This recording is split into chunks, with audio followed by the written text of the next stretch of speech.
doing Glastonbury. We're going to start the day by driving down about 60 minutes to Stonehenge, an ancient site that was used for ceremony by the Druids most of the time. I'm very excited. This should be on the same level as being amongst the temples in Egypt. That's how big it is. That's how like epic this destination is. Big day on tap. We're gonna keep it full.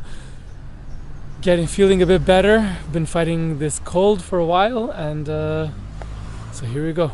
So today we're doing Stonehenge, and in the same area was a crop circle. So after Stonehenge we're gonna go check out this crop circle. It's now cut down, but still you could see the outline of it. Feeling like we're gonna enter some fresh portals. I'm so excited.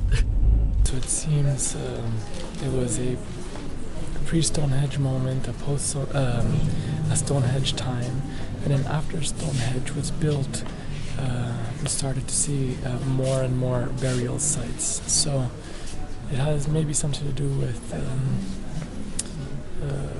ceremonial buryings for certain people in and around the area. The stones were brought in from another place, so just the idea of getting those gigantic stones from one place and brought to this site is pretty impressive. And as you saw, it seems like it was built by a sophisticated civilization.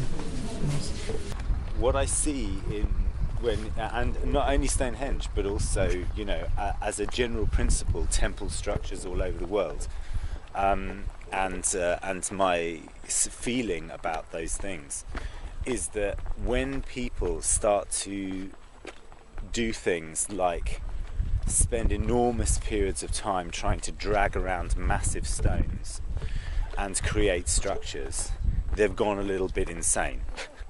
And basically the really interesting thing for me is studying tribalism and indigenous cultures. In order to create the massive monuments, there would be a whole load of enslavement, a whole load of all kinds of stuff that would happen in order to kind of create these we believe, you know, because the manpower that you need is so massive in comparison to you know, going off hunting. Right. My feeling about it is that human beings often have gone mad at various occasions in human history, and these sites are basically sites of human madness. Okay. They're expressions of the points at which human beings lost their sense of actually what it was that they really needed. That's, you know, if they were created by man and manpower. That's the story we're being told. It's if they were created in another way, yeah, for me, I'm totally fucking wrong, you know, and I'm totally happy. I would really be happy actually to know that these things had been created by somebody else, because if they were created by man, he's totally fucked up. These places, these structures like the pyramid and Stonehenge, I'm trying to get it from vibration. Exactly, it's coming from above. I just don't. Yeah, well, there's so much about those places where, well, certainly in Egypt and Peru and things, you know, where there's a lot of association with aliens. So, yeah, exactly. When I travel and there's like little ropes like this, or little boundaries that say, that's right, excuse me, this is the limit of which you are allowed to cross. Yeah, you just cut those. We're gonna see how this goes here. So this is the circle, and directly across, which is probably just over there. Yeah, we won't see with the camera. Oh yeah. Do you see that ring? The ring there. Yeah. So there's the yellow field right behind. You'll see some green in the middle of it. That's like the end of a crop circle. We'll go check it out after this. It is a wonder of the world. So I hate those like infantile explanations they want to give me, that these gigantic rocks were brought in from somewhere else on these rolling woods. Yeah, exactly. I mean, if that was the case, then Okay, that's fine. I agree. But it's all to do with a kind of it would be to do with a human sickness to do that kind of thing, you know. But if it's not that Ego, yeah. then exactly. But if it's not that, then it's actually been dropped. It's actually been placed. A communication, or It's more than a community. It's actually almost like a kind of remembering point of like our connection to the sort of like them saying, "Remember us," you know.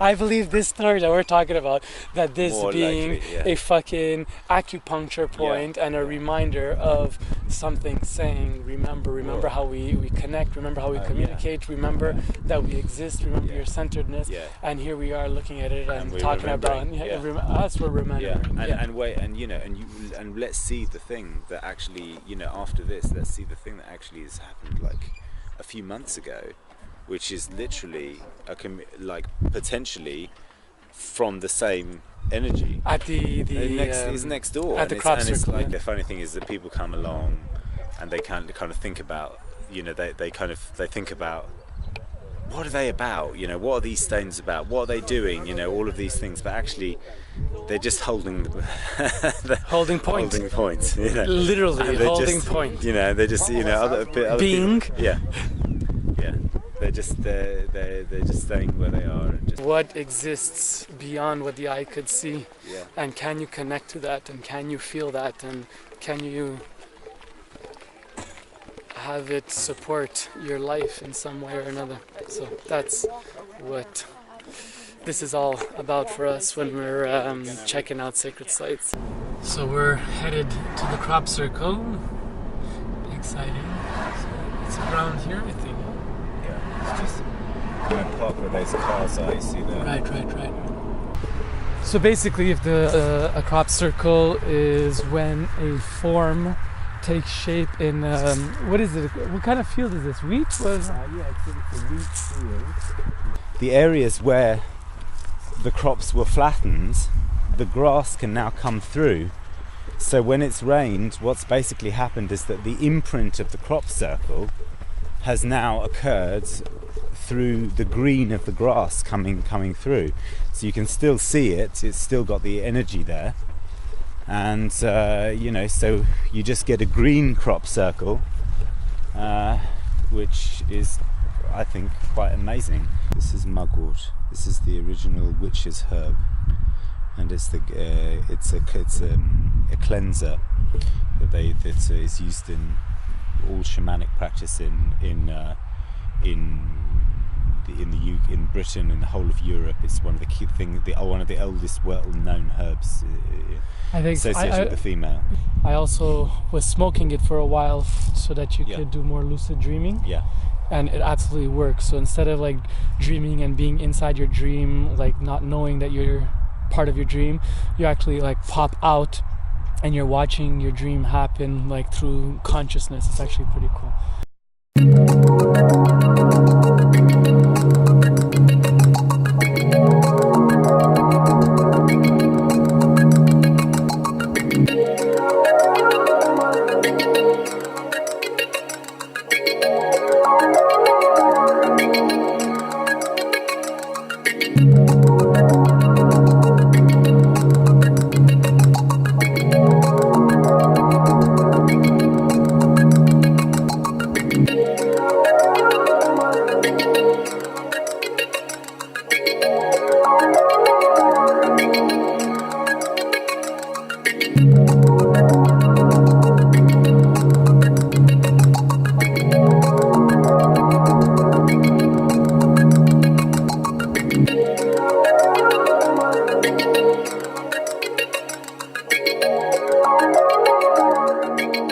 So here we see that this is the wheat that was growing all around, and here the wheat is flattened, as you can see here.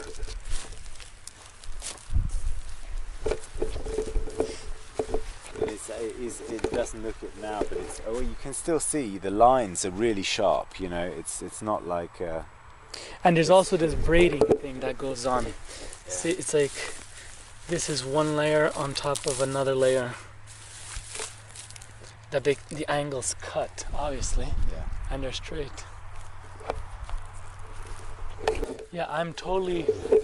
So for me personally, how I know I'm on a sacred spot is I get like a frontal lobe headache. Yeah, yeah. And not because I've been sick, I can't really tell Sure. like what the fuck's Yeah. going on. But here it's like You my feel it. forehead is Pounding, ringing and Yeah. buzzing. Yeah. So yeah, there's definitely You something. can see it there. It's the dip. You know, you can see the star. This is the thing. It's like everybody goes there because that's where they because you can see something really there, physically there. That's like it's that thing of like it's so interesting. You know, like once you have an object. Once you have an object like Stonehenge, you have this object, and it becomes like the centerpiece because it's a physical, real, you know, tangible thing. But actually, literally over the road is the real shit. It's literally over the road. That is dead in a certain sense. It is, I agree. Because it's been held back, but held down by a whole, you know, government process, which owns like, you know, that energy, and you know that tied up with ropes and stuff. This is totally free. And nobody, there's not a person up here. There must have been, I don't know how many thousand, at least a few thousand people. So that happened like 4,000 years ago, and then there's an answer to it, which happens this thing, and they're saying no, a bit to the left. I love it. Well, thank you, brother, for bringing me here. It's been man. Amazing. Yeah, I appreciate you taking time. I'm totally amazed at this. I've never seen one before.